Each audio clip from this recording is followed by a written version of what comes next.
Liana Langa, mūsu lieliskā, nepārspējamā Liana, 35 gadu kopš neatkarības. Kāda, tavuprāt, latviešu valodas pozīcijas šobrīd ir Rīgā un Latvijā? Es domāju, ka rusifikācijas politika slēptā veidā turpinājās 30 gadus pēc neatkarības atgūšanas. Valodas likums tika mīkstināts 99. gadā, un Latvijā Krievijas valsts valoda tika uzskatīta par tādu pašu svešvalodu kā franču valoda vai itāļu valoda. Bet, Satversmes tiesa ir secinājusi, ka krievu valoda ir pašpietiekamības status Latvijā, tādēļ tā nav mazākumtautības valoda, un ikvienam ir zināms un saprotams, ka krievu valoda ir Latvijas rusifikācijas ierocis. To ir ļoti labi sapratuši arī Ukraiņi, tāpēc pēc 2014. gada pie viņiem ir notikusi masīva derusifikācija tādā pakāpē, ka pat krievu ģimenes, kuras pieredzēja krievu agresiju, ģimenēs ir pārgājušas uz sarunu valodu, uz ukraiņu valodu. Cilvēki vienkārši negrib runāt krievu valodā. Un es domāju, pēdējos 3 gados kampaņa ir paveikusi diezgan daudz. Valsts pārvalde ir derusificēta, izņemot Tiesību sarga biroju. Ļoti daudz komerc uzņēmumu ir derusificēti. Pašvaldību tīmekļu vietnes ir atkrieviskotas, bet vēl ir ļoti daudz ko darīt.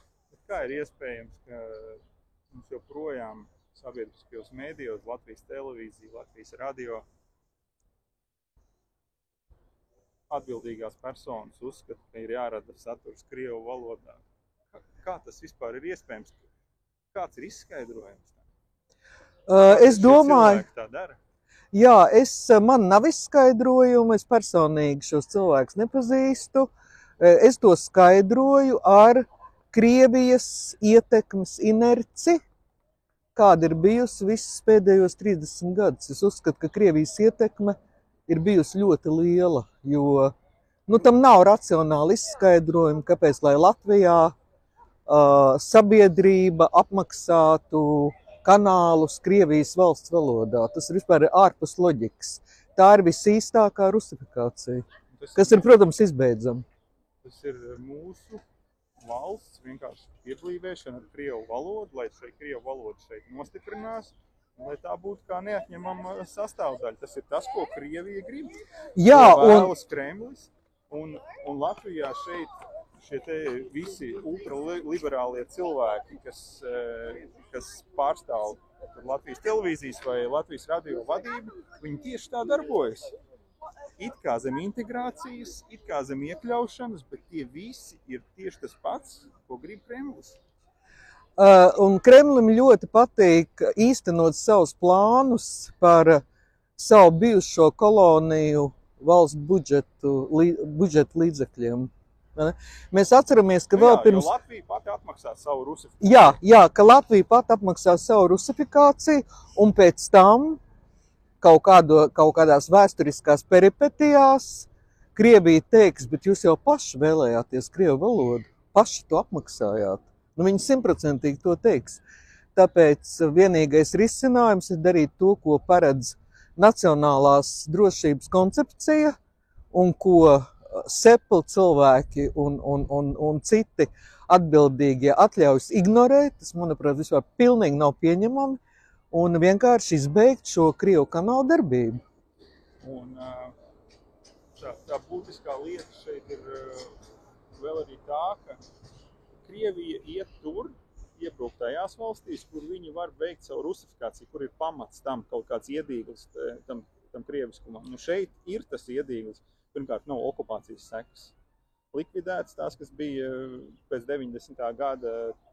Daudz cilvēki neuzskata Latviju par šeit dzīvojošie par savu dzimteni un savu prezidentu uzskata Putinu, nevis Rinkēviču. Tāpatās tā ir augsne, lai šis Krievijas iebrukums ātrāk vai vēlāk būtu, jo mēs paši neiznīdēsim krievu valodu no publiskās saziņas. Tāpat kāpēc mūsu bērniem joprojām ir jāmācās krievu valodu, pat kā izvēles priekšmets, kā svešvaloda skolās. tam būtu izglītības ministrijas līmenī jābūt 0. Jā, bet lēmumi ir pieņemti. Krievu valodu vairs nemācīs. Arī vidusskolā bija Saeimas lēmums, un tas ir izlemts, un ir pārējais posms kaut kāds tur gads vai pusotrs. Krievu valodu Latvijā skolās vairs nemācīs. Bet vakar es biju ļoti izbrīnīta klausoties 2 politoloģu sarunā ar Anetu Bērtuli šodienas jautājumā. Abas politoloģis Kažok un Meta Rozentāle lietoja šo Kremļa ieviesto terminu krievvalodīgie. Kas ir šis termins? Tas ir termins, kurš leģitimē 5. kolonnu bijušajās kolonijās un bijušajās okupētajās teritorijās. Ja? Tas ir termins, ko mēs nedrīkstam lietot. Ārnis Katiņš no SKDS arī viņu vienmēr lietoja, jo visi ir pieraduši pie tā termina. Viņš ir ieviests 80. gadu beigās, un es izpētīju periodika LV.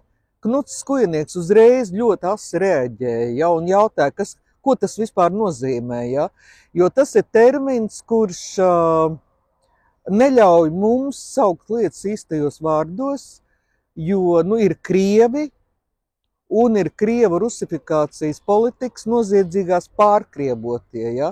Ja uzbeks vai tatārs vai ukrainis vai baltkrievs vai gruzīns vai armēnis, ja viņš runā krieviski, mums ir jāsauc lietas īstajos vārdos un jāsaka pārkrievots armēnis, pārkrievots gruzīns. Ja? Ukrainā un arī citur, teiksim, Kazahstānā un arī Kirgistānā un arī Moldovā, ja? Cilvēki ir sākuši saprast valodas nozīmi un sākuši masīvi atkrieviskoties. Ja? Neviens normāls cilvēks negrib būt pārkrievots. Pārkrievots nozīmē atsakņots. Ja? Mūsu saknes ir šeit Latvijā, šī ir mūsu zeme, mēs esam saimnieki un Latvija ir vienīgā vieta pasaulē, kur mēs varam justies savā valstī, kopt kultūru, valodu. Valsts valodai ir viena valsts valoda, latviešu valoda. Kā uzrunāt šīs te cilvēku masas, lai cilvēki vairāk iestātos par latviešu valodu? Kā aicināt, ja vajag arī uz demonstrācijām? Kā panākt to, ka šis ir aktuāls mūsu izdzīvošanas jautājums. Tas nav vienkārši kaut kāds jautājums par to, cik veikalā maksā desa. Šī ir mūsu būtība, mūsu kultūra, mūsu identitāte. Jā, es aicinu ikvienu, 1000 jau ir pievienojušies, bet es aicinu ikvienu pievienoties kampaņai Runā latviski, atkrievisko Latviju. Būtībā formula ir ļoti vienkārši. Runā latviski, nerunā ar krieviski. Ja? Vienkārši runā latviski. Un latviešu valoda ir sena, unikāla baltu valoda. Šis areāls, šī mūsu Latvijas teritorija ir vienīgā uz planētas Zeme, kur mēs varam šo savu dārgumu kopt, slīpēt, attīstīt, klausīties latviešu valodas mūzikā katru dienu. Tāpēc mums ir šī valsts, lai mums apkārt skanētu latviešu valoda. Un man ir jāsaka, ka mums arī latviešiem jānovērtē, ka šobrīd ir mūsu zelta laiki, mūsu iespēja laiks. Mēs esam brīva, neatkarīga valsts. Mums ir jāatrisina postpadomiskās problēmas, kuras mēs arī risinām. Bet mēs no Latvijas varam izveidot tiešām paradīzi latviešiem. Un es iesaku ikvienam pielikt pūles, lai tā tas arī būtu. Vai šis ir tas iespēju laiks mums, ņemot vērā, ka Krievija ir parādījusi savu īsto seju Ukrainā? Arī uz pasaules fona mums nav jākaunās par šīm latviskošanas idejām. Tas ir mūsu lepnums, tās ir mūsu tiesības un mūsu vēlme padarīt Latviju par nacionālu valsti. Es domāju, ka Ukraiņi ir lējuši asinis par to, lai attīrītu arī mūsu apziņu un lai mēs zaudētu pēdējās ilūzijas par to, ka jau kāda draudzība ar Krieviju ir iespējama, ja viņa nav iespējama.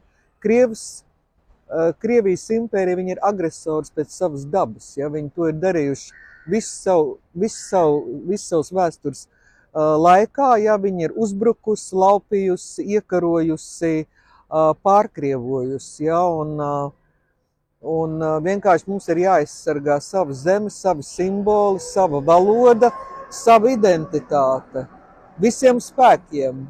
Pretējā gadījumā mums to var nolaupīt. Jā, mūs var nolaupīt un mūs var vienkārši iznīcināt. Paldies, Lijāna Langa, paldies, Lijāna, par to, ko tu dari. Tas ir fantastiski. Paldies!